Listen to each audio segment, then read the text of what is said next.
Vamos entonces a dar comienzo al seminario FIPOL del mes de mayo del 2022, donde tenemos la agradable presencia de la ponente, la licenciada Magíster Actriz Jimena Romero Hernández, quien es licenciada en Psicología y maestría en Psicología con especialidad en Neuropsicología por la UNAM, la Universidad Nacional Autónoma de México, residente en instituciones de salud de alta especialidad, realizando trabajo clínico en pacientes neurológicos, neuroquirúrgicos y neuropsiquiátricos.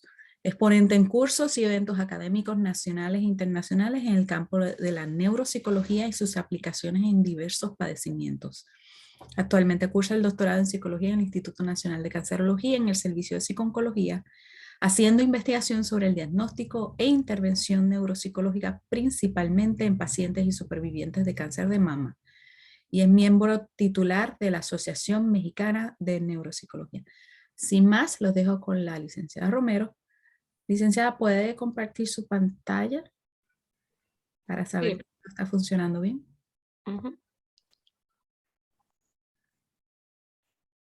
Listo. Ahí ya, en teoría ya se ve.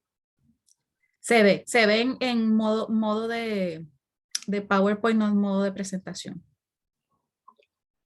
Listo. Ahí, perfecto. Muchas gracias. No, ustedes. Bueno, pues muchas gracias a la doctora Rosario Costas por la presentación y también por la invitación. Es un gusto poder con ustedes compartir esta parte de la neuropsicología y sus aplicaciones o usos que se le pueden dar en pacientes que tienen, en el caso mío, cáncer de mama, pero también en otros tipos de cánceres se ha observado afectación cognitiva, principalmente asociada al tratamiento quimioterapéutico, aunque también se ha documentado que hay pacientes que aún no presentan ningún tipo de, o que no han sido tratados con algún fármaco y aún así presentan afectación cognitiva. Entonces, es importante atender esta parte porque nosotros en el Instituto Nacional de Cancerología, que es donde estoy haciendo mi doctorado, hemos encontrado, hemos visto esta necesidad que tienen tanto los profesionales como las propias pacientes, ¿no? De atención neuropsicológica. Entonces, vamos a hablar un poquito sobre generalidades, sobre medidas de evaluación y algunas cuestiones de intervención en estos pacientes con cáncer de mama, porque es lo que yo ahorita estoy trabajando. Entonces, ¿cuál es la importancia, al menos en México, sobre atender pacientes con cáncer de mama? Pues bueno, en México es el tipo de cáncer más frecuente o el que tiene más casos registrados por año. Simplemente en 2020 se estimaron cerca de 30,000 casos nuevos, cerca de 8,000 muertes y una prevalencia cercana a 99,300 personas con diagnóstico de cáncer.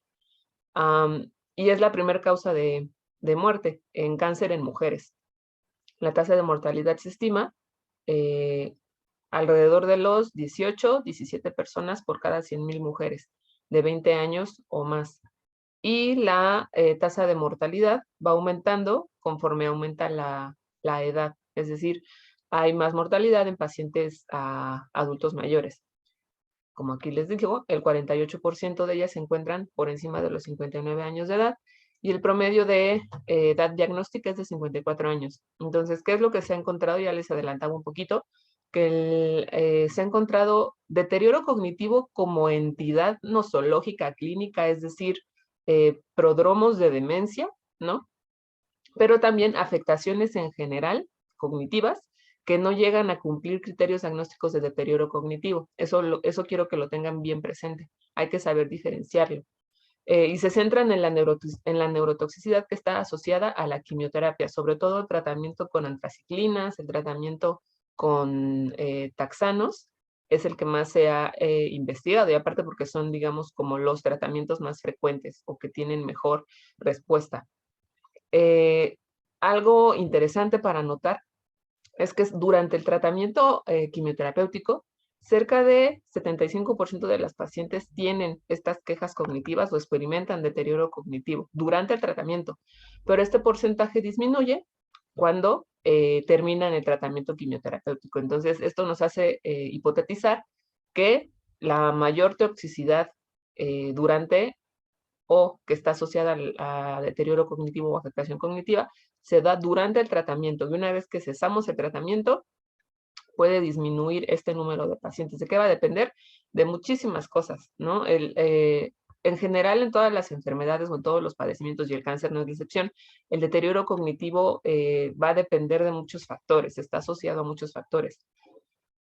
¿De qué va a depender en la mayoría de los casos o cuáles son los que tienen mayor peso? El nivel cognitivo premórbido, es decir, cómo estaba el paciente cognitivamente antes de la enfermedad o del tratamiento, cuál es el estilo de vida que tiene y qué otras comorbilidades médicas tiene, ¿no? Si tiene diabetes, si tiene hipertensión, si tiene enfermedad vascular, si tiene antecedentes de familiares de demencia, esos son factores de riesgos. Por eso, en muchas ocasiones, el patrón de deterioro de estos pacientes puede diferir. Puede ser sutil, puede ser severo, puede progresar, puede mantenerse estable. ¿De qué va a depender? De todo lo que gira alrededor del deterioro. Ahora, dentro de la evaluación neuropsicológica tal cual, ¿qué es la evaluación neuropsicológica? Pues bueno, es un examen de las funciones cognitivas. Aquí pongo comprensivo. ¿Por qué? Porque es un examen bastante exhaustivo de las funciones cognitivas, pero también de las conductuales y de las emocionales, que pueden resultar comprometidas como consecuencia de una afectación funcional cerebral o estructural del sistema nervioso central. ¿A qué nos referimos cuando hablamos de estructura o de funcionalidad? Estructural se refiere más a cuando hay un daño o una afectación de tipo orgánica, ¿no? Directamente en el cerebro. Por ejemplo, un traumatismo craneoencefálico, la presencia de un tumor cerebral, algún infarto cerebral o hemorragia. Se refiere estructural. Hay un daño en las estructuras cerebrales. Y funcional va más en el sentido de cambios en los neurotransmisores, ¿no? Cambios en la neuroquímica cerebral. Entonces, a nosotros lo que nos interesa en neuropsicología sí es lo cognitivo, sí, pero también las conductas y las emociones derivadas de este daño cerebral, ¿no? Es para nosotros conocido que afectaciones en el estado de ánimo, por ejemplo, depresión, ansiedad, o incluso enfermedades ya psiquiátricas, por ejemplo, esquizofrenia, trastorno bipolar, trastorno límite de la personalidad, tienen también ya un perfil cognitivo. ¿Por qué? Porque teóricamente las enfermedades psiquiátricas, en su mayoría, están derivadas de una afectación funcional en la neuroquímica cerebral. Entonces estamos hablando de que va a haber cambios, ¿no? Entonces por eso nos interesa sí lo cognitivo, pero también lo conductual y lo emocional. Ahora bien, ¿cuáles son sus objetivos de la evaluación neuropsicológica? Pues queremos nosotros identificar, describir y cuantificar los déficits cognitivos o afectaciones cognitivas y las alteraciones conductuales derivadas de lesión o disfunción cerebral de distinta etiología, es decir, de distintas causas. En el caso de nosotros en cáncer de mama, pues serían derivadas de la quimioterapia o incluso del propio cáncer, ¿no? Tenemos que determinar cuáles son estas secuelas sociales, laborales, legales, familiares y personales derivadas de la lesión cerebral. ¿Por qué? Porque nosotros al momento de identificar, describir y cuantificar los déficits, sí estamos trabajando, digamos, o nos estamos basando en algo que da el cerebro tal cual, pero también estamos trabajando con personas, ¿no? Personas que a lo mejor pacientes con cáncer de mama que ya a mí me ha tocado ver en la clínica que dicen que ya tienen problemas para regresar al trabajo o que a partir del tratamiento han empezado a tener problemas familiares o se han estado aislando porque ya no pueden seguir el hilo de las conversaciones, porque se distraen con facilidad, se les quema la comida, por ejemplo. Entonces nosotros tenemos que determinar cuáles son estas secuelas derivadas de la lesión cerebral y también establecer medidas de línea base para monitorear daño cerebral progresivo o procesos de recuperación. Yo les decía hace ratito, el 75% de los pacientes se ha observado que la mayor afectación cognitiva es durante el tratamiento y después del tratamiento baja a 35, es decir, aquí pudo haber un proceso de recuperación y nosotros también nos interesa saber en qué medida el paciente se recuperó, digamos, espontáneamente. También evaluamos el estado cognitivo y afectivo para formular estrategias de rehabilitación y diseñar intervenciones. Nosotros no podemos hacer una intervención neuropsicológica sin antes haber hecho una evaluación neuropsicológica. Entonces tenemos que primero hacer nuestra evaluación para después poder formular estrategias. Evaluar la eficacia de alguna intervención de tipo médica, quirúrgica o neuropsicológica. Es decir, nosotros ya evaluamos, hicimos un programa de intervención, llevamos a cabo ese programa de intervención y ahora queremos ver qué tan eficaz fue esta intervención que hicimos. Entonces, volvemos a hacer una evaluación neuropsicológica para determinar si hay cambios en el perfil cognitivo, pero sobre todo saber si hay cambios a nivel funcional, ¿no? En muchas ocasiones se suele creer que si hay cambios en los puntajes de las pruebas, ¿no? Que es lo que muchas veces se busca, por así decirlo, o lo que muchos profesionales buscan, que haya cambios en las pruebas. Si mi paciente estaba en percentil 30, mi objetivo va a ser que ahora esté en percentil 80. No, tu objetivo va a ser no que aumente su puntaje en las pruebas, sino que mejore la funcionalidad cotidiana. Si tu paciente aumentó de un percentil 30 a un percentil 80, pero sigue disfuncional en su vida cotidiana, ese programa de intervención tal vez no fue tan exitoso como se podría ver en un primer momento. Y también contribuimos al diagnóstico diferencial de otros padecimientos, ¿no? O incluso dentro de la propia evaluación neuropsicológica, un paciente puede llegar con quejas de memoria, por ejemplo. Y nosotros, conforme vamos haciendo la evaluación, descubrimos que no es tanto un problema de memoria, a lo mejor tiene un problema atencional, se distrae con facilidad. Y ese problema atencional genera que no pueda poner atención y que se distraiga al momento de quererse aprender algo o de llevar a cabo alguna actividad cotidiana. También podemos contribuir a esa diferenciación de qué procesos son los afectados, en qué medida, pero también incluso yo les hablaba ahorita de pacientes que tienen ya deterioro cognitivo como pródromo de demencia, ¿no? Entonces también podemos contribuir ese diagnóstico para saber si ya tiene un deterioro cognitivo o ya está en un estadio de demencia, ¿no? Temprano, o en qué estadio de demencia está. Ahora, las etapas de la evaluación neuropsicológica son 5, como ustedes las pueden ver aquí. El motivo de consulta, que es el primer contacto que nosotros tenemos con el paciente, donde conocemos un poquito qué es lo que está buscando de la atención neuropsicológica, tanto el paciente como su familiar, como el médico tratante, ¿no? Llámese psiquiatra, llámese neurólogo, llámese médico oncólogo, cirujano oncólogo. ¿Cuál es el motivo de consulta de por qué está con nosotros? Hacemos una entrevista clínica en donde buscamos datos de historia del desarrollo, ¿no? Si tuvo problemas de aprendizaje, cómo le fue en la escuela, en qué se dedica actualmente, es una historia clínica tal cual. En el que me voy a centrar ahorita es en la selección, aplicación de instrumentos y en la calificación y en la interpretación, ¿sale?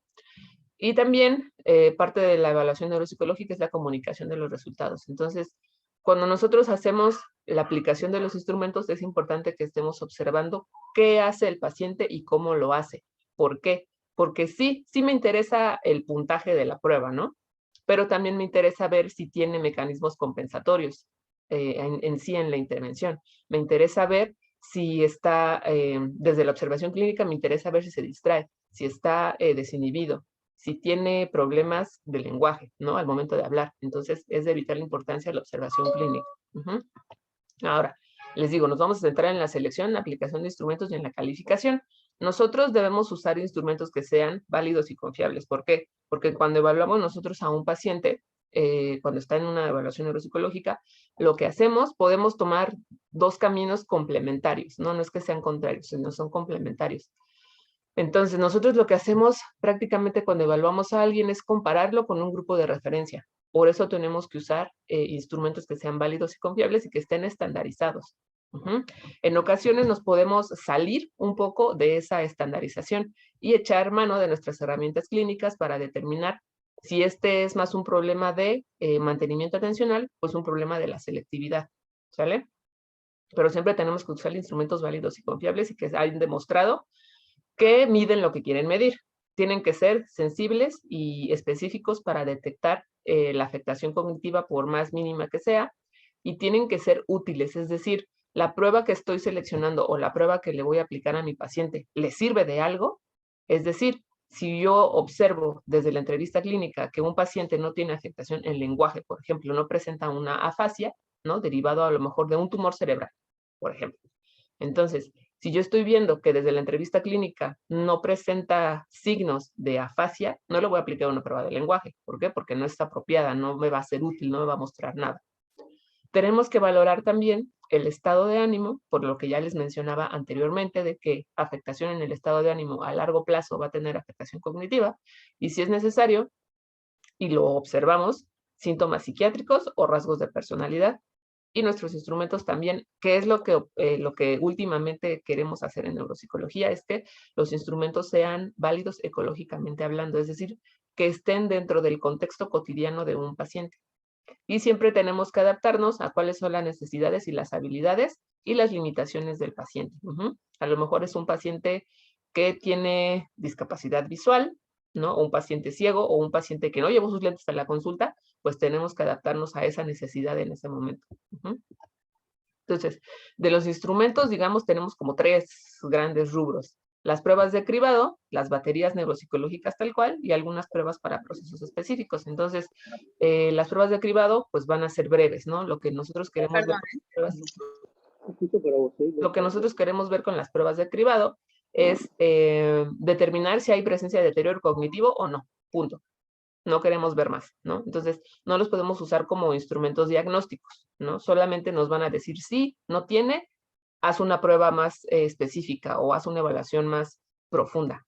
Las baterías que comprueban o que están conformadas por una agrupación de pruebas que tienen como fin explorar distintas dimensiones del funcionamiento cognitivo, ¿no? Tenemos baterías muy largas como el test Barcelona o el que nosotros usamos o el que yo uso allí en el consultorio, que puede ser un neuropsia, atención y memoria, que puede ser una Banfe, que son baterías, pero tienen distintas tareas que se han demostrado que funcionan para evaluar funcionamiento cognitivo, o las pruebas para procesos específicos tal cual. No sé, Torre de Londres, clasificación de cartas de Wisconsin, Torre de Hanoi, dígitos inversos, dígitos directos, entre otras.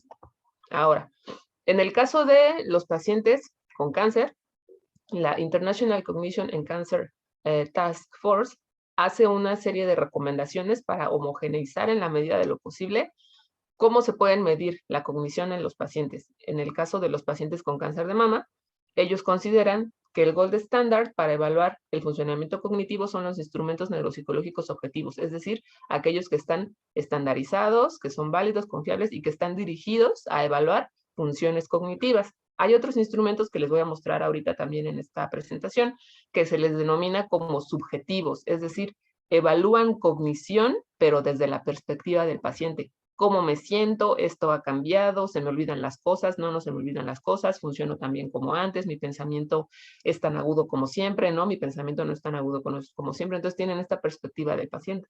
Pero el gold estándar para la función cognitiva son tareas neuropsicológicas o instrumentos dirigidos al proceso cognitivo en cuestión. El perfil que se ha observado en pacientes con cáncer de mama es un perfil frontosubcortical, es decir, van a ser pacientes que tienen una afectación en la velocidad del procesamiento de la información, que van a tener dificultades en la planeación, en la organización o en el funcionamiento ejecutivo tal cual. También van a tener problemas de memoria y de atención. Esto es lo que se ha visto o lo que se ha reportado mayormente en la literatura. Incluso hay pacientes que van a tener también problemas de memoria de trabajo. Entonces, por eso se le conoce neuropsicológicamente hablando como patrón frontosubcortical, que ya está como bien especificado qué sucede en la cognición cuando hay daño frontosubcortical. Entonces, les decía que la International Cognition and Cancer Task Force nos va a decir o nos va a hacer la recomendación de qué instrumentos utilizar. Para aprendizaje y memoria, se podría utilizar el Hopkins Verbal Learning Test Revisited o Revised, que básicamente es una prueba de aprendizaje de palabras. Medimos memoria y aprendizaje. Para la velocidad de procesamiento de la información, ellos recomiendan usar el Trail Making Test, que tiene 2 partes, la parte A y la parte B, que son parecidas, pero un poco diferentes. La parte A está más dirigida a medir velocidad de procesamiento de la información, porque implica unir una serie de letras en cierto orden, en el orden del abecedario.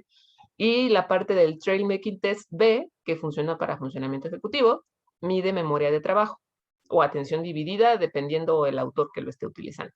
Para funcionamiento ejecutivo, nos recomienda que utilicemos el Trail Making Test o el COWA, que es Control Oral Word Association. El COWA es una tarea de fluidez verbal.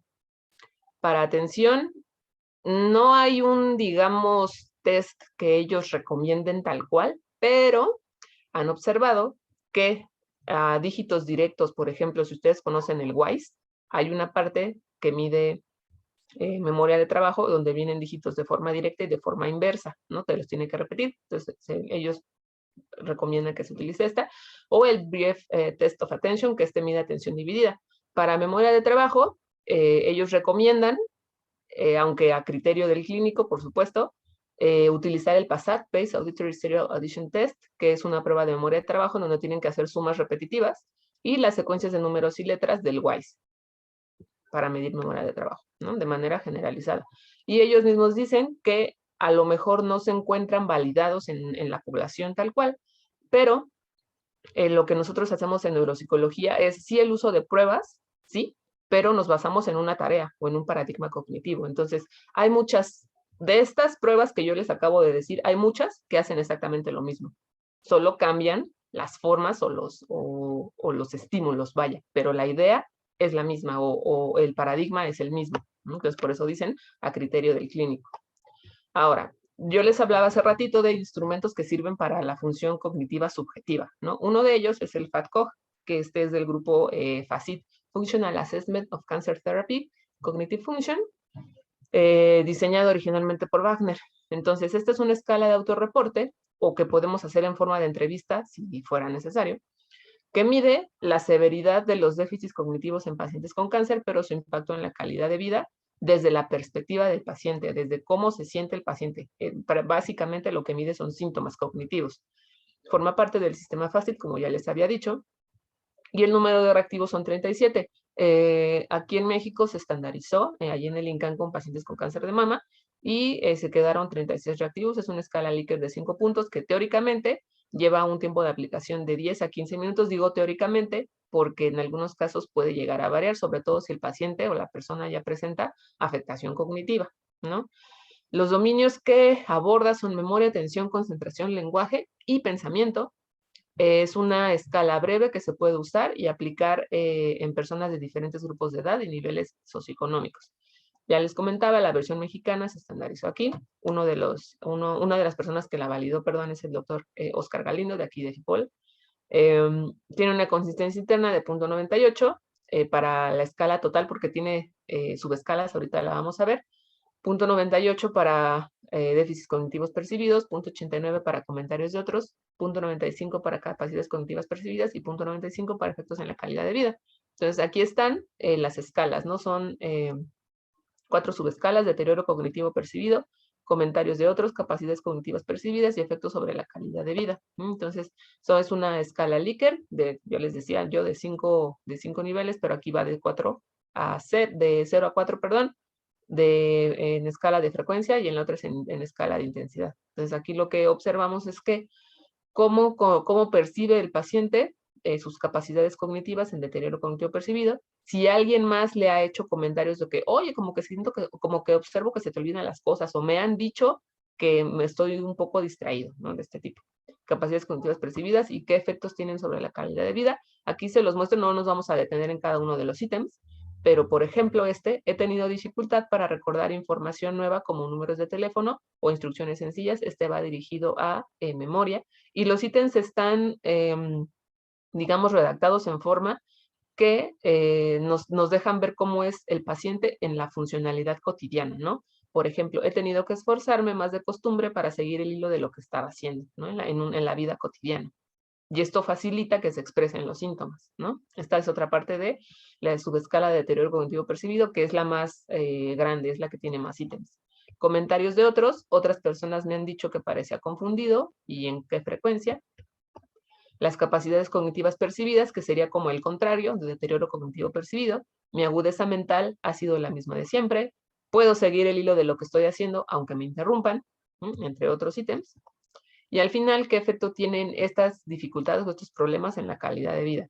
Esos problemas han afectado mi capacidad para hacer cosas que disfruto, me han generado angustia, esos problemas afectan mi calidad de vida. Entonces, esto es importante nosotros conocer, porque yo les decía al inicio, sí es muy padre o es el ideal conocer cómo está la función cognitiva, pero si desconozco cómo funciona mi paciente en la vida diaria, no, eso no me funciona de nada.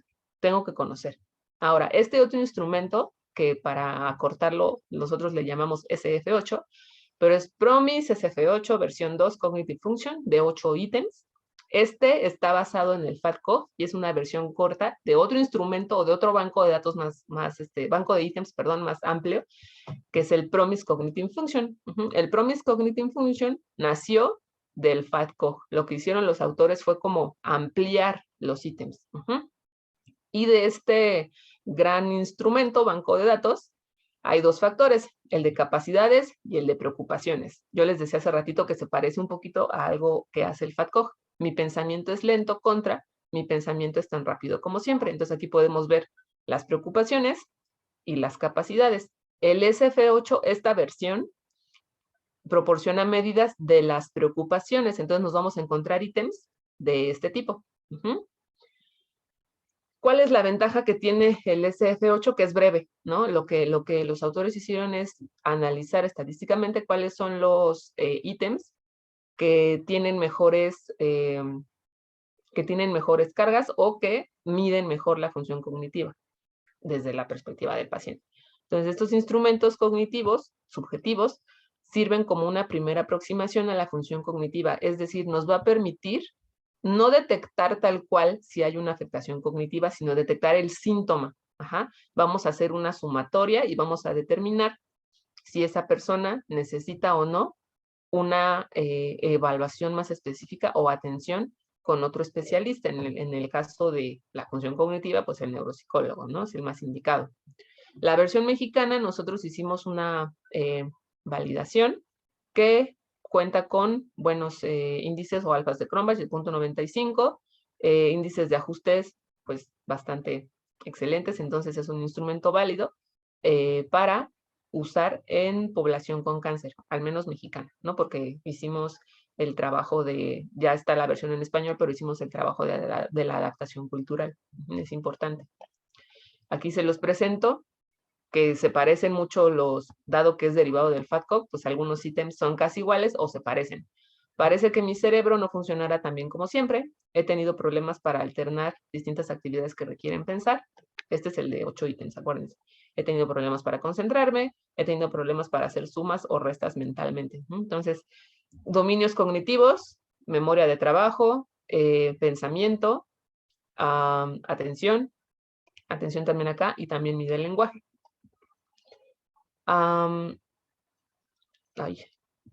Ok, las pruebas de cribado, aquí me falló cambiarle el título a esta parte. Entonces, las pruebas de cribado, que ahorita les voy a enseñar la que yo utilizo en la clínica, ya les había comentado que son pruebas breves de una aplicación no mayor a 10 minutos, en teoría, en donde nosotros vamos a discriminar si el paciente está normal o ya tiene una patología, tiene deterioro cognitivo o no tiene deterioro cognitivo. Se utilizan en la práctica médica por psiquiatras, neurólogos y geriatras. Son usados también para el seguimiento y la valoración de respuesta a un tratamiento, sobre todo si son tratamientos rápidos, breves, que necesitan hacerse el seguimiento ahorita ya en este momento, porque son muy rápidos. Y algo que es interesante es que estas pruebas no son para diagnóstico, no nos van a diagnosticar a un paciente con demencia, no, porque hay muchos tipos de demencia. O no nos van a decir, sí, el paciente salió bajo o salió en el límite y ya, lo diagnosticamos con tal padecimiento. No, solo nos permiten explorar y discriminar si mi paciente está normal o ya tiene una patología, y eso significa que voy a tener que hacer una evaluación más detallada. Son breves, son simples y fáciles de aplicar, tienen que ser aceptables, amigables y ecológicas, teóricamente aplicable a todos. ¿Por qué? Porque lo que se busca es que se adapten transculturalmente y sean flexibles.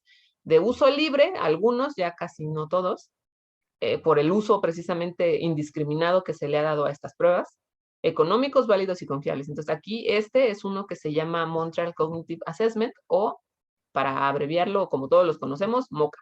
Entonces esta es una prueba de cribado que nos va a detectar deterioro cognitivo leve, ¿no? Porque también hay otra prueba de cribado que es el Mini-Mental, a lo mejor lo conocen, lo han escuchado o lo han aplicado.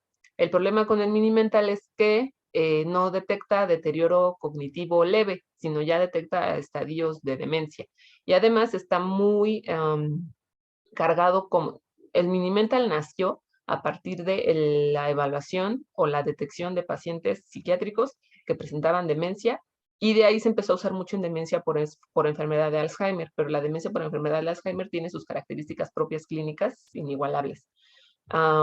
Pero el Montreal Cognitive Assessment permite evaluar más a detalle el funcionamiento ejecutivo. Entonces, yo hace rato les comentaba que el perfil de los pacientes, que al menos de las pacientes con cáncer de mama que han sido tratadas con quimioterapia, es un perfil frontosubcortical. Entonces, el MOCA a mí me va a permitir hacer una discriminación más fina sobre si mi paciente ya presenta deterioro cognitivo leve, que es sutil, o si ya presenta ya estadios de demencia o está normal, ¿sale? Entonces, detecta deterioro cognitivo en pacientes que presentan un perfil de cognitivo complejo, es decir, no está ni demenciado y no está ni normal, está en un ente raro que se llama deterioro cognitivo leve. En teoría se aplica en 10 minutos y el puntaje máximo es de 30.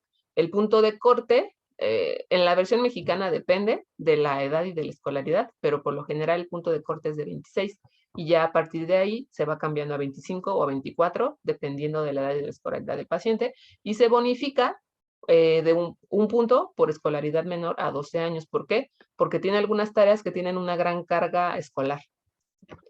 Los dominios cognitivos que evalúa son memoria, habilidades visoespaciales, funcionamiento ejecutivo, atención, concentración, memoria de trabajo, lenguaje y orientación. Entonces, si hacemos un breve recuerdo de lo que yo les comentaba anteriormente de qué es lo que ha observado la Cognition Task Cancer Force sobre qué afectaciones o qué dominios cognitivos están afectados, pues tenemos aquí a la memoria, tenemos al funcionamiento ejecutivo, tenemos la atención, la memoria de trabajo, la orientación y el lenguaje, ¿no? Entonces, es una prueba que nos va a dar bastante información, aunque sea de cribado, nos va a dar bastante información siempre y cuando la sepamos aplicar y siempre y cuando la sepamos interpretar. No nada más interpretar el puntaje, ¿no? También interpretar lo que estamos observando.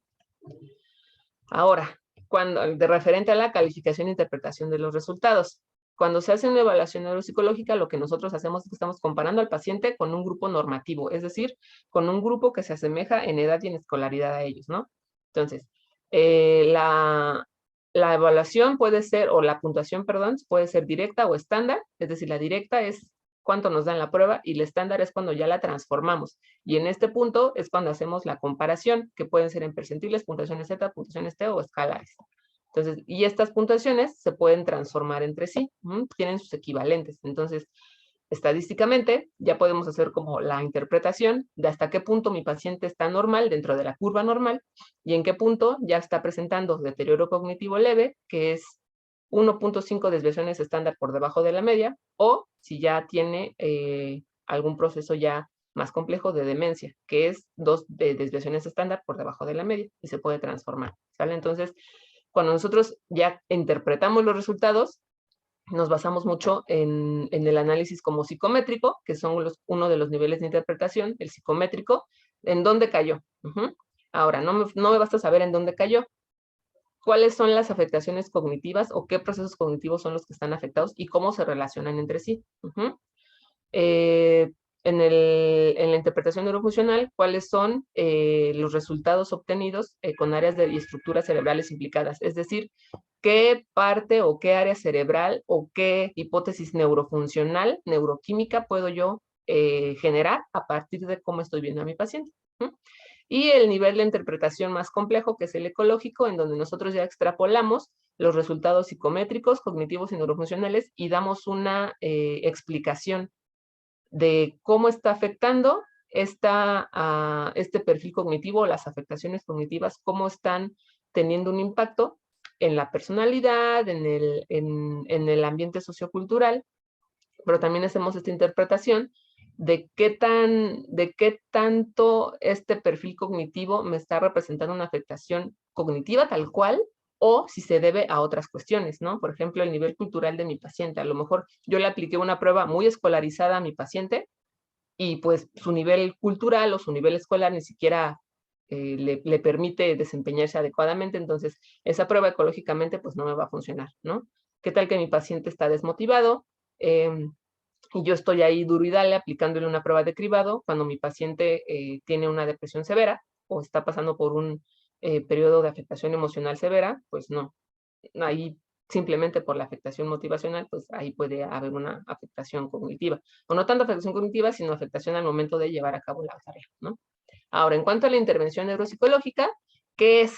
Pues bueno, ya decíamos, ¿no? Que cualquier afectación cognitiva va a tener un impacto en la vida cotidiana del paciente, ¿no? O en su calidad de vida, en su funcionalidad.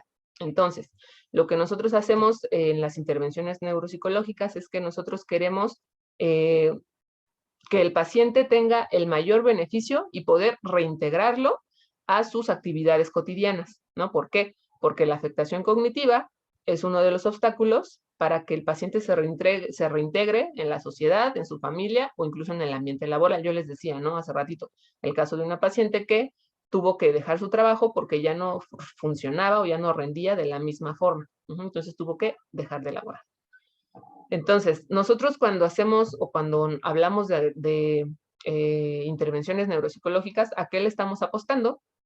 A que en el cerebro adulto también hay un cierto nivel de neuroplasticidad que nos va a permitir que el paciente mejore cognitivamente hablando, a partir de el concepto de redes neuronales, es decir, vamos a generar otras formas de comunicación en el cerebro que permitan que el proceso cognitivo se lleve a cabo, tal vez no de la misma manera, diferente, pero que se lleve a cabo.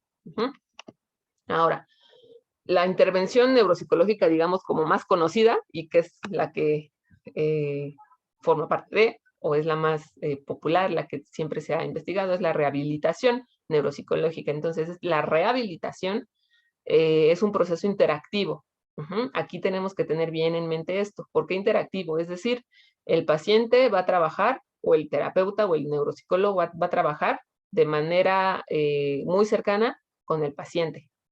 Ya sea porque tiene una afectación cognitiva, motora, porque también puede haber afectación motora derivada de daño cerebral, por lesiones o por enfermedades. Entonces, trabajamos de manera conjunta con el paciente, con el familiar, con el cuidador, incluso con otros profesionales, ¿no? Es muy frecuente que nosotros los neuropsicólogos trabajemos muy de la mano con, por ejemplo, en el caso de la oncología, con el oncólogo médico, ¿no? Con el profesional que nos lo derivó. Si es necesario que ese paciente reciba atención de tipo emocional, psicoterapéutica, pues con el psicooncólogo, ¿no? O si lo requiere, con el psiquiatra, ¿no? Entonces tenemos nosotros nuestra red de trabajo, tenemos que trabajar de esta manera multidisciplinaria, ¿no? Entonces tenemos que trabajar también con los familiares de los pacientes. Ahora, nosotros lo que hacemos en la rehabilitación neuropsicológica es que tenemos muy en cuenta que no podemos separar las consecuencias emocionales, sociales y funcionales derivadas de la afectación cognitiva. ¿Y cuál es el objetivo principal?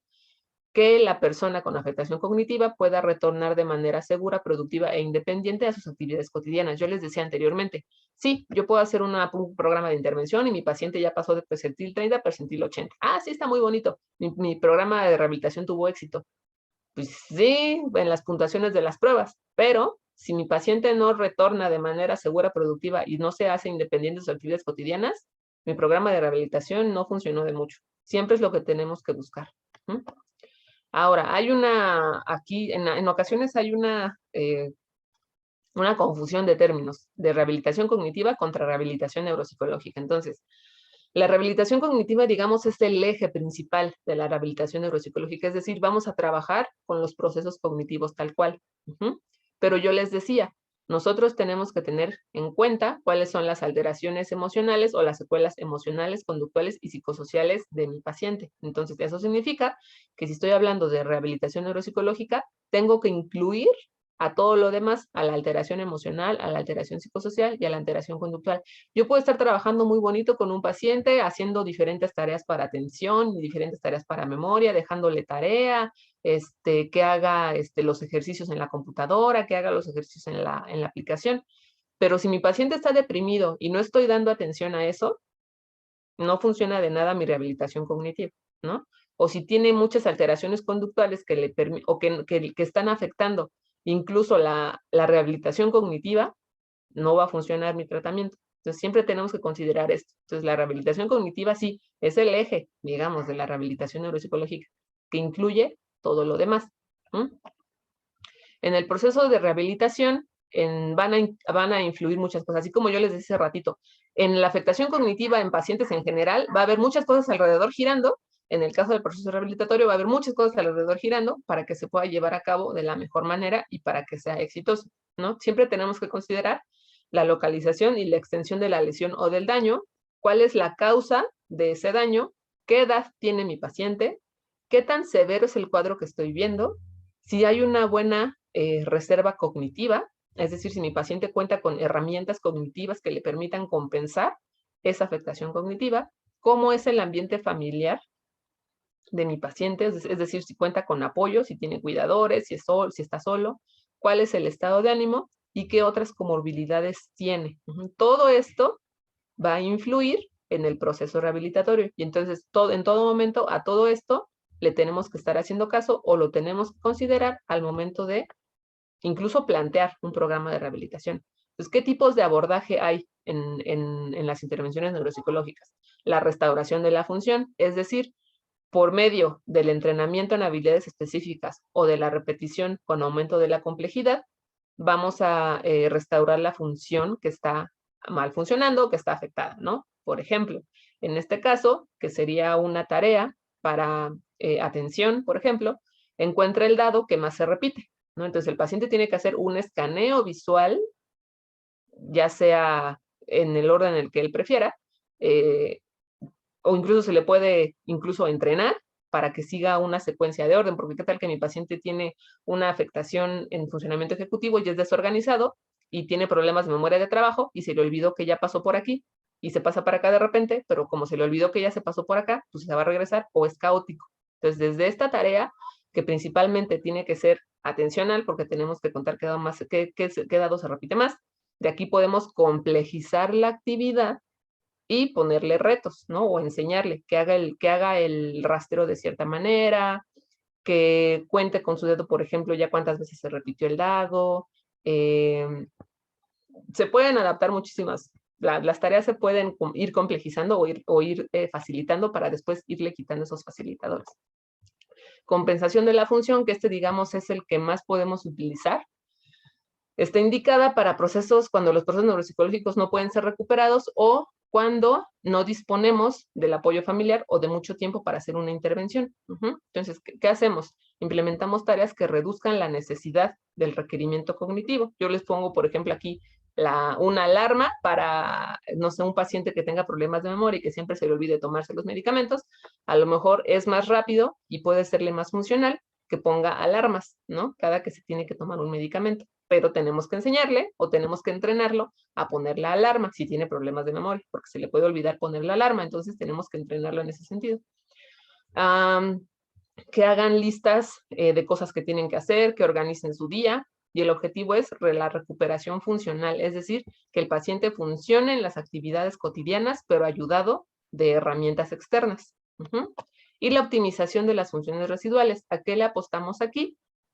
Al desarrollo de otros circuitos cerebrales que no están afectados, pero que nos garanticen que pueda funcionar el proceso cognitivo. Yo les decía hace ratito, nosotros le apostamos a la plasticidad neuronal, es decir, ya no la conexión interneuronal, por ejemplo, ya no va a ir de aquí para acá, ¿no? A lo mejor esto se dañó, entonces tenemos que buscar otras partes u otros circuitos u otras formas de comunicación. A lo mejor ya no va a ser tan directo, a lo mejor vamos a llevar el proceso por otro lado, pero se va a llevar a cabo de distinta manera, sí, pero se va a llevar a cabo. Entonces, a eso le apostamos. ¿Por qué? Porque cuando hay una lesión o una afectación cerebral, el proceso no desaparece tal cual. O sea, no es que perdió la memoria, simplemente se vuelve menos eficaz, se desestructura o se desautomatiza. Nosotros llevamos a cabo en la actividad cotidiana muchas cosas de manera automática y que ni nos damos cuenta. Pero cuando nos topamos con daño cerebral, ahí te empiezas a dar cuenta que hacías ciertas cosas en automático, pero que lo tienes tan inconsciente que no te das cuenta. Entonces, a nosotros lo que nos toca hacer en algunas ocasiones es volver a trabajar con el paciente para que se automatice el proceso. Antes de iniciar un programa de rehabilitación, tenemos que tener en cuenta siempre la recuperación espontánea. Ya lo hablábamos al inicio, ¿no? Yo les decía, el 75% de los pacientes durante el tratamiento quimioterapéutico van a tener afectación y de ahí baja al 35%. ¿Por qué? Porque a lo mejor hubo un proceso de recuperación espontánea. Entonces, eso lo tenemos que tener en cuenta nosotros, ¿sale? Porque si hacemos intervenciones, sobre todo la idea en neuropsicología es hacer intervenciones cada vez de manera más temprana, para evitar, digamos, como una cronificación de la afectación si hacemos intervenciones de manera temprana, siempre tenemos que tener en cuenta la recuperación espontánea al momento de evaluar el efecto de mi intervención, ¿no? A lo mejor una parte de esa intervención se debió a la recuperación espontánea. Aquí también hay una como controversia desde diferentes modelos teóricos, ¿no? Que nos explican que no, mejor espérate a que se recupere espontáneamente y ya tú también nada más trabajas con el residual. Pero hay quienes dicen, no, desde el inicio hay que trabajar para que sea más rápido. Ya les decía, la reorganización de la sinapsis, es decir, le estamos apostando a la plasticidad. Y los procesos de intervención pueden variar en su duración. Entonces, puede durar la afectación cognitiva muchos años, pero la afectación cognitiva puede ser como más aguda, ¿no? Y ya después solo se queda la parte crónica, ya les decía yo. Ahora, algunos de los principios de rehabilitación es que esta siempre tiene que ser, en la mayoría de los casos, y es lo ideal, que sea individualizada. ¿Por qué? Yo ya les decía, no estamos rehabilitando, bueno, sí, estamos rehabilitando atención, memoria, funcionamiento ejecutivo, sí se lo estamos rehabilitando, pero estamos rehabilitando a un paciente, a una persona en particular que tiene un estilo de vida particular, condiciones sociales particulares. Entonces, en la medida de lo posible, tenemos que individualizarlo. La rehabilitación, ya les decía yo, es un proceso interactivo. Entonces tenemos que trabajar con la persona, la familia y los cuidadores y algunos otros profesionales de la salud involucrados. Las metas que tenemos o los objetivos para alcanzar deben de ser relevantes para el paciente. Yo puedo tener una lista de objetivos muy diferente a los objetivos que el paciente quiera alcanzar. Entonces tenemos que llegar a un acuerdo. Tenemos que tener en cuenta el aspecto afectivo y emocional que conlleva el daño cognitivo o también incluso el propio estar enfermo de cáncer, ¿no?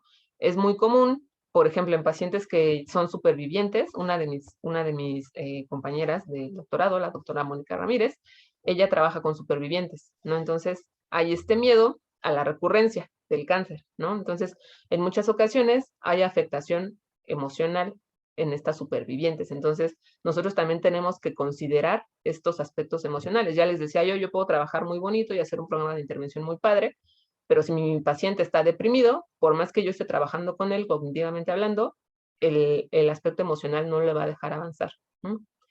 Tienen que estar en una constante evaluación, es decir, nosotros podemos plantear nuestras actividades de rehabilitación, ¿no? O de intervención, pero ya al aplicarlo en el ambiente clínico, podemos darnos cuenta de que esa actividad al paciente no le gustó, no le agradó o no le encontró el punto o simplemente es una actividad que a lo mejor no era necesaria. Entonces la podemos quitar o la podemos modificar. ¿Por qué? Porque nos damos cuenta que así como yo la planteé, no está funcionando. Entonces la cambio, la quito o le pongo otra. En cuanto a la evaluación y el diseño de las intervenciones, yo les decía, si no tenemos una buena evaluación neuropsicológica, no vamos a tener un buen programa de rehabilitación.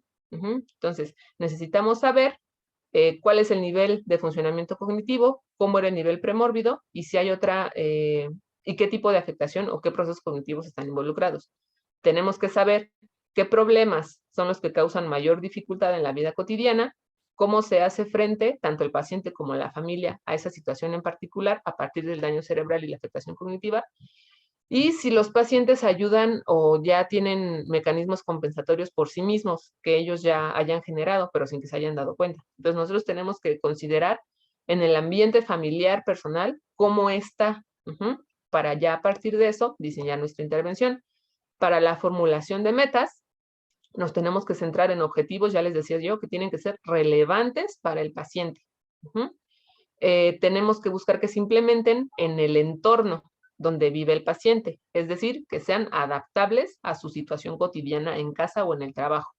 Tenemos que ser colaborativos y lo que nosotros intentamos hacer con la formulación de metas y objetivos es reducir la discapacidad y mejorar el funcionamiento en la vida real. Es lo que siempre buscamos en la intervención neuropsicológica.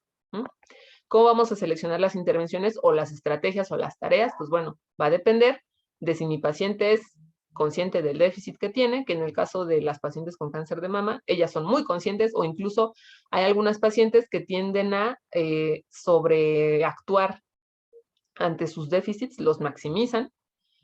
¿Cuál es la naturaleza y su gravedad? ¿Qué edad tiene mi paciente? ¿Cuál es su nivel educativo o su nivel escolar? cuál es el sistema de actividad, es decir, qué actividades cotidianas lleva en la vida diaria y si cuenta con el adecuado apoyo social. Esto lo tengo que considerar yo al momento de cómo voy a hacer mis intervenciones. A lo mejor es un paciente que tiene, que es analfabeta, que vive en una zona, digamos, conurbada o en la zona conurbada de la ciudad, que tiene un bajo nivel educativo, y yo le estoy poniendo que haga actividades en un iPad. No, esto no va a funcionar. No le va a encontrar el sentido. Me voy a tardar más tiempo en enseñarle cómo usar el iPad. Es más, no, ni siquiera puede comprar un iPad y yo ahí estoy intentándole, ¿no? Entonces nosotros nos tenemos que adaptar siempre. ¿Mm? Y pues esto sería todo. Ahí creo que me extendí un poquito, pero este es un tema bastante interesante o un tema que genera mucho interés y pues les agradezco muchísimo su atención. Muchísimas gracias, la licenciada Romero, por su brillante exposición. Ahora le pedimos a la audiencia que vayan posteando sus preguntas para la licenciada Romero. Todavía no veo ninguna, pero yo sí tengo una. ¿Mm? Astrid, idealmente en cada institución, centro de cáncer, incluso en nuestra práctica privada, todos tendríamos idealmente que tener un vínculo con alguien como tú, un neuropsicólogo especializado en cáncer, que pueda ofrecer eh, servicios de evaluación y tratamiento, pero no siempre es así. Entonces, ¿cuáles son algunas de las estrategias o recursos, ya sea para recursos educativos para pacientes y sus familiares o para nosotros los profesionales de cuando no necesariamente tenemos acceso a un profesional como tú o que nuestros pacientes no necesariamente tienen una cobertura de salud que cubra los servicios y no pueden realmente costearse los servicios de neuropsicología? Ujú.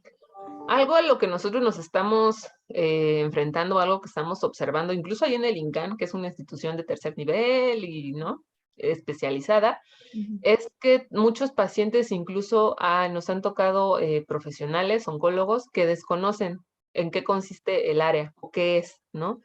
Cuando yo empezaba como a estar ahí en el hospital y me estaban conociendo, era así de, pero, ¿y tú qué haces en neuropsicología? ¿Qué es eso? No, pues hacemos intervención, la evaluación, los procesos cognitivos, las pacientes que tienen problemas de memoria. ¿A poco hay una especialidad de eso? Yo tengo muchísimos pacientes o tengo pacientes que se quejan de eso. Entonces ahí nos dimos cuenta de que es necesario hacer trabajo de difusión, incluso de alfabetización, sí en pacientes con cáncer, sobre todo de la especialidad de que sí, sí le sucede, sí, sí pasa, pero hay una alternativa, ¿no? Tanto de diagnóstico como de tratamiento, como ya lo decía usted. Entonces, la parte que a mí me está tocando ahí en el instituto es alfabetizar tanto a los pacientes como a los profesionales de la salud que desconocen del área, ¿no? Porque los profesionales con los que nosotros tenemos más contacto en neuropsicología son neurólogos y neuropsiquiatras. Y ya de ahí en fuera, muchos no nos conocen. Tal vez los psicogeriatras o los geriatras han escuchado hablar, pero por lo general cuando alguien tiene problemas de memoria o un profesional escucha problemas de memoria en un paciente, ¿con quién lo mando? Pues con el neurólogo, pero el neurólogo no es el especialista más indicado, ¿no? Sí puede tener como cierta noción, pero al final del día no es su especialidad, ¿no? Entonces, a lo que nosotros nos hemos encontrado ahí en el instituto, y me imagino que suele suceder en otras instituciones de salud, es que hay un desconocimiento del área y de lo que se puede hacer y de las oportunidades que puede brindar. Entonces, a nosotros lo que nos toca como profesionales es empezar a hacer trabajos de difusión, trabajos de alfabetización, para que se vaya conociendo la especialidad. Claro que sí, es súper necesaria. Aquí tenemos varias preguntas que ya van a están posteando la audiencia. En el caso de la pregunta sobre si quedará grabada, sí, va a estar grabada en YouTube, en nuestra página web y también la vamos a estar compartiendo por las redes sociales, así que la semana que viene podrán tener acceso. En caso de pacientes con escaso grado de escolaridad con cáncer de mama, ¿cuáles son las estrategias al momento de la evaluación neuropsicológica e intervención? Ok, yo les comentaba hace ratito que aquí en México contamos con una serie de baterías, tareas y pruebas que están validadas y estandarizadas. También se puede hacer, yo les decía, esta como derivación más clínica, ¿no? Ya cuando queremos ver como la naturaleza en sí del proceso, que es a la par, o sea, sí me interesa la parte psicométrica, pero también me interesa saber cómo lo hace, ¿no? De nada me sirve a mí saber, sí, mi paciente sacó en una tarea de detección de dígitos 24 puntos y eso lo ubica en el percentil 99, ¿no? O en el percentil 10. A mí el percentil 10 al final del día no me dice nada al momento de plantearme una intervención. Tengo que saber cómo llevó a cabo ese proceso, por qué sacó ese puntaje. Entonces, va de la mano. En cuanto a personas con escaso grado de escolaridad o que son analfabetas también, nosotros con las pruebas con las que contamos, tienen baremos para para esos niveles escolares. Nosotros con las pruebas con las que contamos, sí tenemos baremos para niveles escolares bajos, afortunadamente. Afortunadamente. El estigma hacia pacientes con problemas de atención y memoria es algo que se debe atender. ¿Qué sugiere para hacer llegar programas de tamizaje, grupo de colaboración a nivel de Latinoamérica? Creo que se puede colaborar en ese sentido con FIPOL. Sí, el estigma era algo de lo que ya hemos platicado una vez con el doctor Oscar Galindo, sobre que incluso me ha tocado, me han dicho pacientes que cuando van con el oncólogo médico o con su médico tratante, ¿no? Es que mi doctor me dijo que esto es normal, o sea, que sí tengo problemas de memoria atencionales, pero que sí es normal. Y yo, sí, es normal, es lo esperado para un tratamiento quimioterapéutico, para incluso radioterapia, si es cercana a la cabeza, al cerebro, o incluso terapia hormonal. Sí, es esperado, sí, pero no porque sea esperado significa que no vamos a hacer algo, ¿no? Y esto también es parte de lo que comentaba, ¿no? Como de la alfabetización en este tipo de pacientes, ¿no? Alfabetización neuropsicológica. Entonces, sobre programas de tamizaje, algo, y por eso lo hicimos allí en el INCAN, yo les mencionaba que están estas pruebas de síntomas cognitivos. Entonces, este es un primer acercamiento, ¿no? Algo curioso que se ha observado con estas tareas, o con estas pruebas eh, pruebas neuropsicológicas objetivas versus pruebas o que miden cuestionarios que miden la versión subjetiva, es que no correlacionan en la mayoría de los casos, ¿no? Entonces, hay una persona que puede tener mucha afectación cognitiva en el sentido subjetivo, es decir, tienen muchísimas quejas, pero cuando tú les haces una evaluación neuropsicológica, no concuerda, no tiene la queja. Se ha observado, no tiene la afectación, perdón. Lo que se ha observado es que las quejas subjetivas de deterioro cognitivo están más relacionadas con afectación en el estado de ánimo, con fatiga, con el estrés, ¿no? Con angustia, miedo, de todo lo que está girando alrededor. Entonces, sí entiendo esta parte como del estigma, de que tengo problemas de memoria y no hay quien me atienda o no me creen que tengo problemas de memoria, que es normal, me dijeron que es esperado. Lo que nosotros hicimos por eso hicimos la parte de validar los instrumentos de síntomas. ¿Por qué? Porque ya se le está otorgando cierta sintomatología que se ha observado, el paciente la detecta y dice, sí, esto me pasa, mucho, poco, nada, con frecuencia, muchas veces a la semana. Entonces, ese puede ser un primer acercamiento, ¿no? Para detectar qué pacientes presentan esta sintomatología cognitiva, en qué nivel, y a partir de ahí, derivarlos con el profesional adecuado, que es el neuropsicólogo, para que ya haga una evaluación neuropsicológica tal cual. E incluso yo en el instituto, lo que hago es que antes de empezar, bueno, hago historia clínica, entrevista, toda la parte como de la evaluación neuropsicológica tal cual, y ya mi primera herramienta es una prueba de cribado cognitivo, para determinar si hay deterioro cognitivo o afectación cognitiva o no.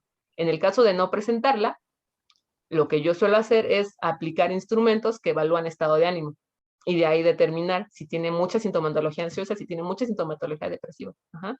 O en dado caso de que a mí me haya quedado alguna duda a partir del instrumento de cribado que apliqué, ya puedo yo tomar la decisión de, de hacer algunas otras pruebas específicas para un proceso cognitivo específico para ver, evaluar si sí tiene la afectación o si no. Entonces, eso es una parte también que tiene que ver con el criterio del propio neuropsicólogo, ¿no? Porque yo les decía, las evaluaciones llevan mucho tiempo, sí, pero también las tenemos que hacer con un objetivo. Tenemos que aplicar pruebas, cuestionarios, inventarios neuropsicológicos que nos brinden información. Si yo solo lo voy a aplicar por curiosidad o porque pues nada más hay que aplicarlo para ver cómo sale el paciente, pues no. ¿Por qué? Porque es un gasto es de tiempo, dinero, esfuerzo para mí, para el paciente sobre todo y también a nivel institucional. Claro. ¿Este tipo de intervención se debe hacer siempre de forma individual con el paciente o se podría hacer de forma grupal? en grupo reducido con cierta homogeneidad. Lo ideal es que sea de manera individualizada. También hay opciones, sobre todo Bárbara Wilson, ella está en el Reino Unido, es como la neuropsicóloga de rehabilitación cognitiva. Entonces, ella tiene un centro, Oliver Sandwell, y ellos hacen rehabilitación neuropsicológica grupal. Pero, como bien lo dice, un grupo reducido, 5 o 6 pacientes, que tengan cierta homogeneidad, es decir, no van a ser exactamente iguales, pero el proceso cognitivo se está llevando al menos de la misma manera o de una forma similar. Pero la intervención grupal va más encaminada a esta parte como de validación social, apoyo mutuo, es decir, muchos pacientes cuando entran en este tipo de interacciones grupales de intervención se dan cuenta de que no son los únicos, les puede pasar a todos, yo estoy mejor que él o yo estoy mejor que ella, ¿no? Y incluso se pueden dar situaciones de apoyo mutuo. Las intervenciones neuropsicológicas grupales van más encaminadas a esta parte, como de validación social, o incluso una parte de psicoeducativa, porque nosotros también cuando estamos haciendo intervenciones o cuando incluso entregamos resultados a un paciente, le tenemos que explicar por qué pasa esto y por qué pasa lo otro, ¿no? Entonces, si nosotros vamos a hacer este tipo de intervenciones y necesitamos alfabetizar o necesitamos hacer un trabajo psicoeducativo, ahí sí podemos hacer pequeños grupos. Y también considerar las características cognitivas de mi paciente, es decir, si yo quiero hacer una intervención grupal en 6 personas que tienen déficit atencional de tipo mantenimiento, no va a tener sentido, todos se me van a distraer, ¿no? Entonces también tenemos que tener este criterio de qué características cognitivas me van a servir o no me van a interferir en mi intervención grupal, pero se utilizan más en este sentido, como de validación social, de apoyo mutuo y de motivación incluso. ¿Cómo difundir y alfabetizar esta información a la población en general? ¿Por qué esta información únicamente es de interés cuando se detecta la enfermedad? Pues lo que solemos hacer, como todas las enfermedades en general, empezar a difundir, sí, en grupos oncológicos, sobre todo, lo que dice es muy cierto. Toda esta información se la dan al paciente ya cuando está ahí, ¿no? Lo interesante también, o lo importante sería, antes de llegar allá, contar con esta información, ¿no? Entonces, se tienen que pensar en formas de difundir en la población en general, no sé, folletos, cartelitos, ¿no? Incluso lo podemos hacer desde la parte del paciente, ¿no? En algunas ocasiones, y sobre todo se da mucho en los pacientes con cáncer, ¿no? Todos llegamos como en blanco al hospital, me decía una paciente, yo llegué en blanco al hospital y aquí yo me enteré de muchas cosas. Y lo que yo hice fue empezar a difundir la palabra con personas que conozco.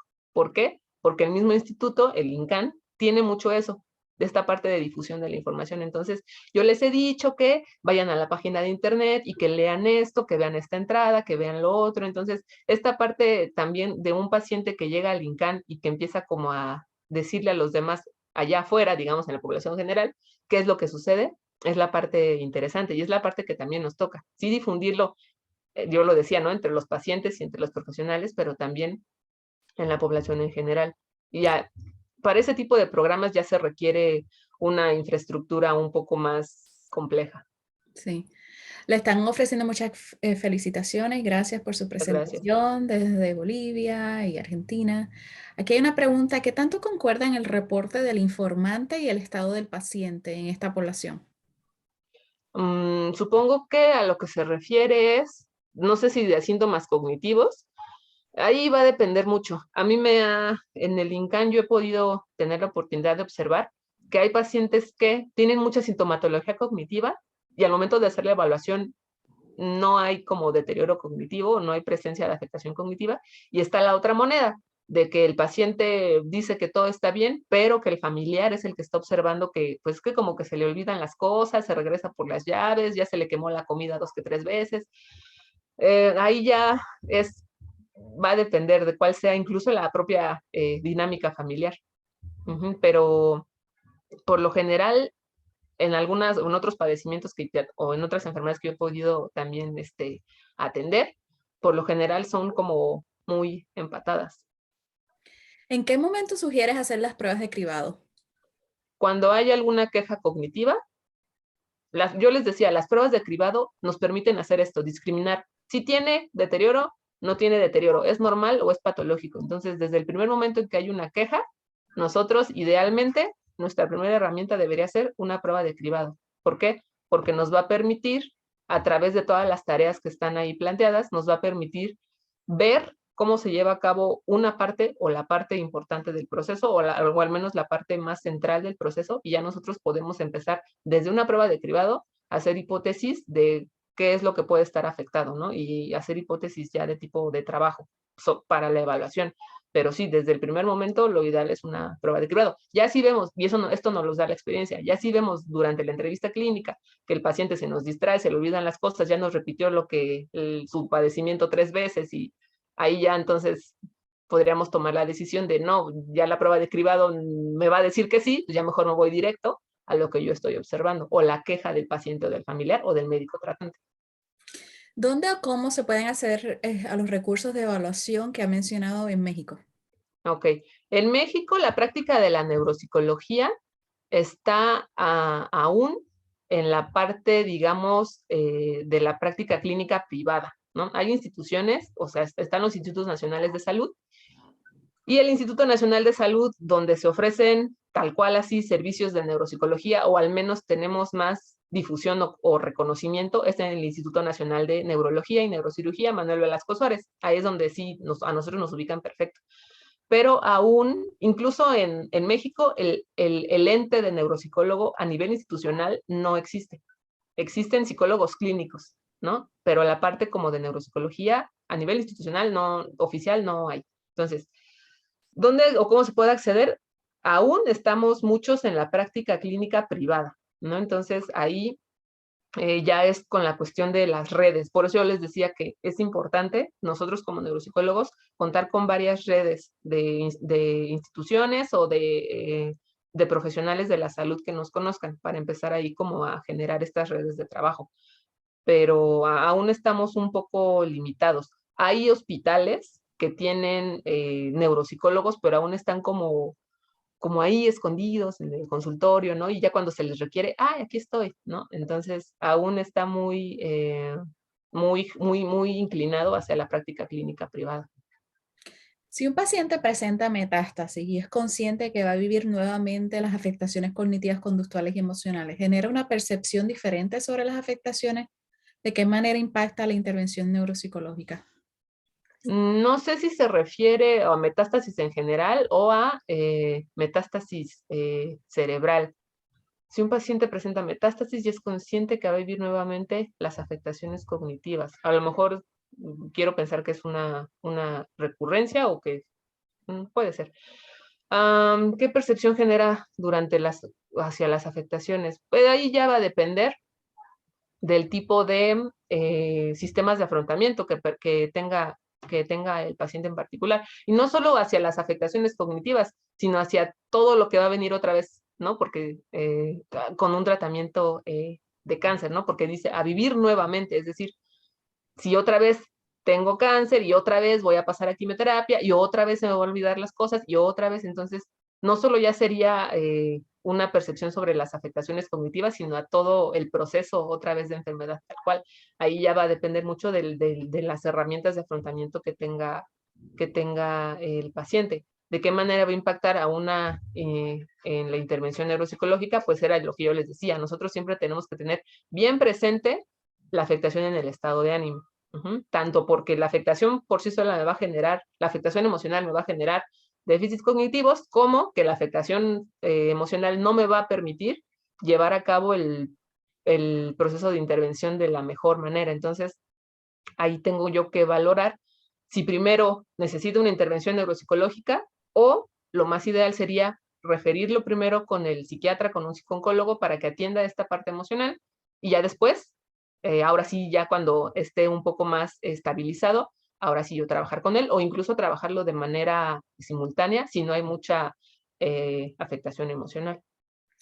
Me pregunto si convocan para evaluación neuropsicológica para complementar la evaluación de fragilidad, principalmente en pacientes en geriatría, a quienes se evalúan para la toma de decisiones de inicio de tratamiento. Excelente presentación.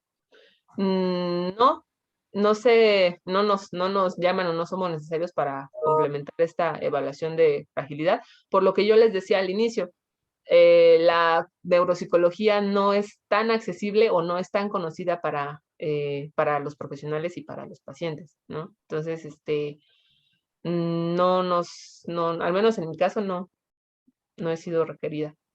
¿Cómo explicar al familiar o cuidador primario de la importancia de la evaluación e intervención neuropsicológica? Y yo le voy a añadir a una pregunta que yo tengo personalmente también, que en muchas ocasiones vemos que el paciente se queja de que los cuidadores o los familiares este, ellos tienen deterioro cognitivo y tienen problemas de memoria y todo esto, y se siente que están siendo criticados por sus familiares. ¿Cómo abordar esto del familiar, el cuidador? Ujú. Pues la importancia, bueno, es parte del tratamiento, ¿no? Es algo que nosotros también queremos empezar a implementar o al menos hacer un poquito de ruido ahí en el instituto, es que eh, es parte, la neuropsicología se está asentando como una disciplina que debería formar parte de la atención al paciente oncológico, ¿no? En cánceres del sistema nervioso central como que nos queda muy claro, ¿no? ¿Por qué? Porque es un tumor en el cerebro, ¿no? Pero en cánceres que no son del sistema nervioso central, nuestro objetivo es ese, como que la neuropsicología empiece ahí a formar parte básica del tratamiento con los pacientes. ¿Cómo explicamos la importancia al familiar o al cuidador primario? Precisamente con esta parte de alfabetización, empezando a mencionarles qué es la neuropsicología, cuáles son los beneficios, cómo se relaciona cuál es su papel en un paciente de tipo oncológico que no es del sistema nervioso central, ¿no? Entonces, y créanme, al menos yo lo que me he topado en el instituto, los pacientes que yo me he encontrado, eh, no hace falta explicar la importancia. Muchos pacientes y muchos familiares llegan con esa idea de, es que yo lo noto así y yo lo noto asado y no hay quien me diga o qué se puede hacer, o me mandaron con el psiquiatra y el psiquiatra le mandó memantina, pero no le funciona, no, la memantina no funciona en todos los casos. Entonces, créanme que al menos yo lo que me he encontrado en estos pacientes es que no es muy necesario explicarles la importancia, ellos ya la saben. ¿Por qué? Porque la están viendo día a día con el paciente. Hay casos en el que el cuidador pues, no se da cuenta, o el paciente no se da cuenta, pero el cuidador sí, ¿no? Y viceversa. Entonces, no es necesaria mucho la explicación, pero siempre tenemos que estar abiertos a esta opción de explicarles qué es lo que hacemos nosotros, porque incluso allí en el instituto, pues bueno, yo cuento con un equipo de psicólogos, compañeros, que ya conocen lo que hago, incluso médicos, ya saben qué es lo que estoy haciendo yo, y mandan al paciente a neuropsicología, y el paciente dice, es que no sé sí sé a qué vine, pero no sé qué es neuropsicología. Entonces nosotros, lo que yo siempre hago es explicarles, la neuropsicología se trata de esto, hacemos esto, aplicamos pruebas, cuestionarios, vamos a medir esto, vamos a medir lo otro, para encontrar cuál es la afectación cognitiva y plantear alguna sugerencia de tratamiento de intervención. Y lo entienden completamente y lo aceptan.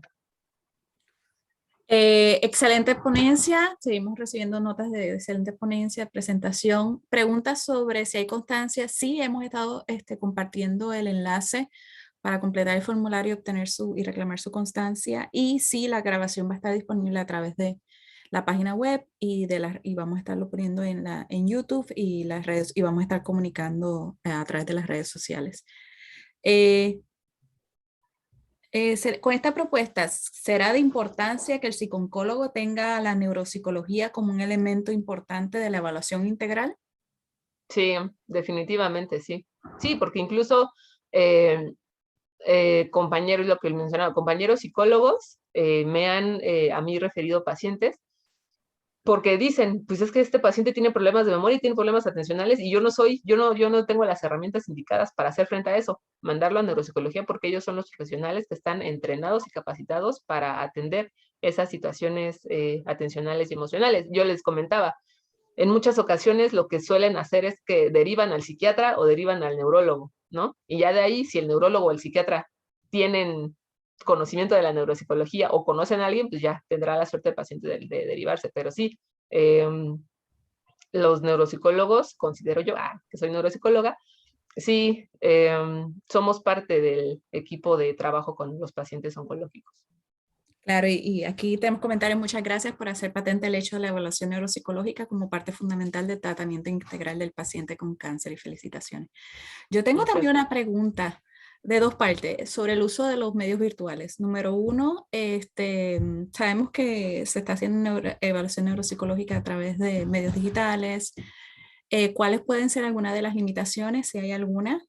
Y número dos, hay medios virtuales, aplicaciones, etcétera, o incluso recursos de educación al paciente y al cuidador que se le puedan ofrecer en esta área, pero sobre todo aplicaciones. ¿Existen aplicaciones basadas en la evidencia?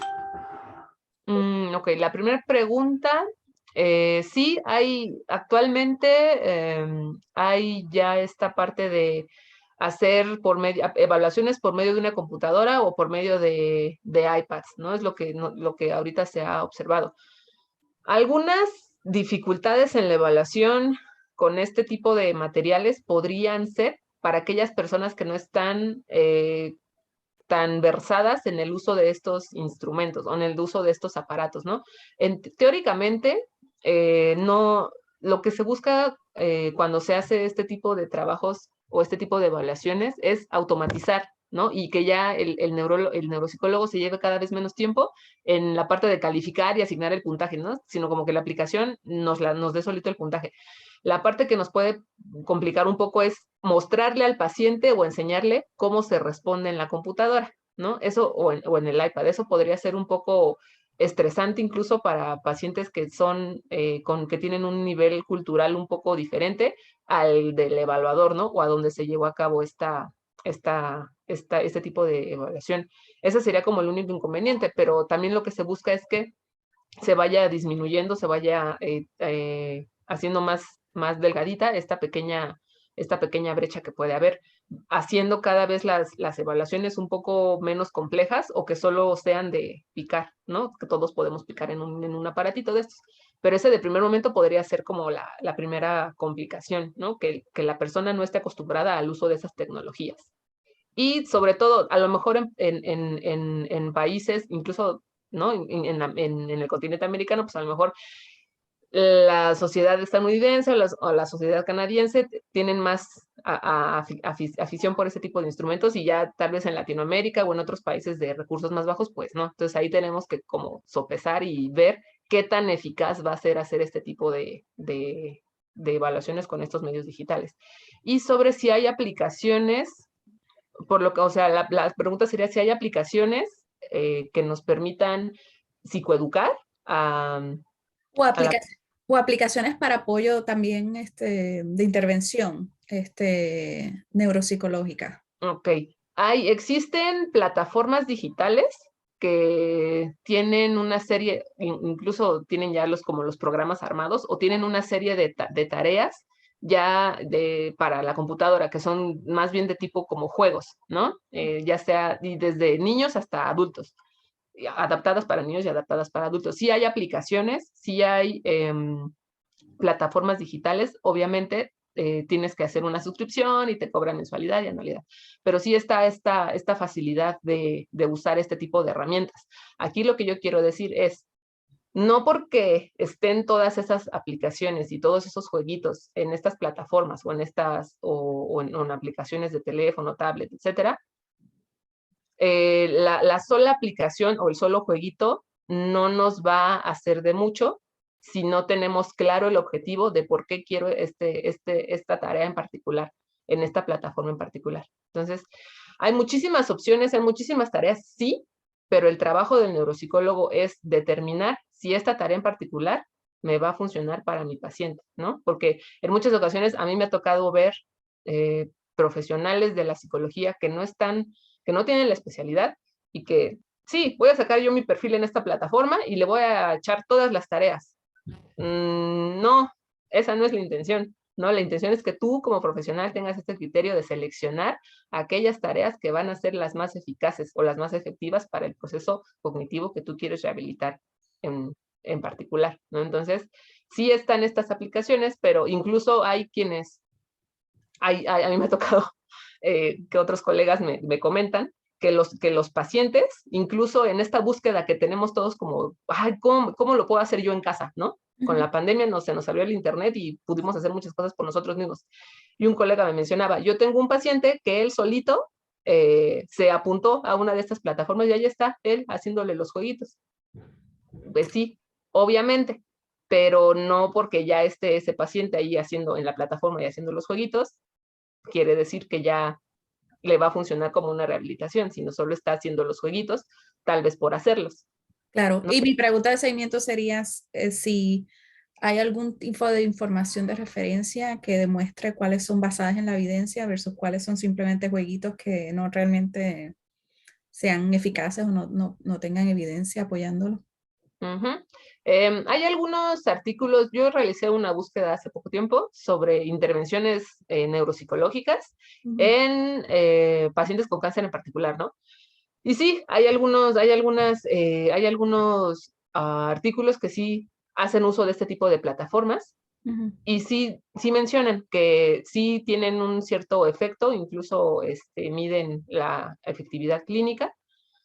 La cuestión con la intervención neuropsicológica es que nosotros usamos diferentes tareas y esas tareas en oncología también están adaptadas o se pueden retomar de otras poblaciones, ¿no? Por lo general, y como es neuro, poblaciones con deterioro cognitivo leve, con que tienen enfermedad de Parkinson, estrategias mnemotécnicas. Entonces, por cada proceso cognitivo hay diferentes tipos de estrategias que se pueden utilizar. Y estas estrategias sí hay artículos que las respaldan, ¿no? Por ejemplo, el uso de mnemotecnias para memoria, el uso de imaginería visual, por ejemplo, ciertas estrategias de memoria ya específicas que sí han demostrado ser útiles en otras poblaciones y que se están empezando a aplicar en pacientes con cáncer en general, ¿no? Ya sea cáncer de mama, cáncer de colon, cáncer de próstata, los cánceres como más frecuentes son los que han tenido esa oportunidad. Sí hay evidencia hasta ahorita y también es también algo de lo que nosotros queremos hacer ahí en el INCAN, implementar o empezar a implementar estos programas de intervención que han demostrado ser eficaces en otras poblaciones para ver si esa eficacia se mantiene o no, o qué qué modificaciones tenemos que hacer para nuestra población en particular. Claro, y comenta sobre el beneficio de la supervisión versus la autoadministración, que no necesariamente, la autoadministración no necesariamente va a tener resultados positivos, pero sí cuando es supervisado, manejado bajo la supervisión de un neuropsicólogo, pues entonces debería tener mayor efectividad. Aquí tenemos una pregunta final. ¿Tiene alguna evaluación con evidencia de buenos resultados para niños con cáncer? Alguna evaluación con evidencia de buenos resultados. No sé si la palabra que quiso usar es evaluación o intervención. Mi población no es niños hasta ahorita, pero yo les comentaba que nosotros contamos con instrumentos estandarizados en México que van desde población infantil hasta población adulta. Entonces, si estamos hablando únicamente de evaluación, pues sí contamos con instrumentos para evaluar procesos en niños, si hay instrumentos infantiles. Muchísimas gracias por su ponencia, muchísimas gracias por presentar sobre este importante tema que ha dado tanto interés a nuestra audiencia, licenciada Astrid Romero, y nada, a nuestra audiencia les vamos a estar comentando sobre nuestro próximo seminario, probablemente para el mes de julio, y les estaremos dando información a través de las redes sociales sobre esta ponencia, la grabación, y sobre los próximos eventos que vamos a estar desarrollando para ustedes. Muchísimas gracias y muchísimas gracias a la licenciada Romero por su excelente ponencia. Muchísimas gracias a ustedes.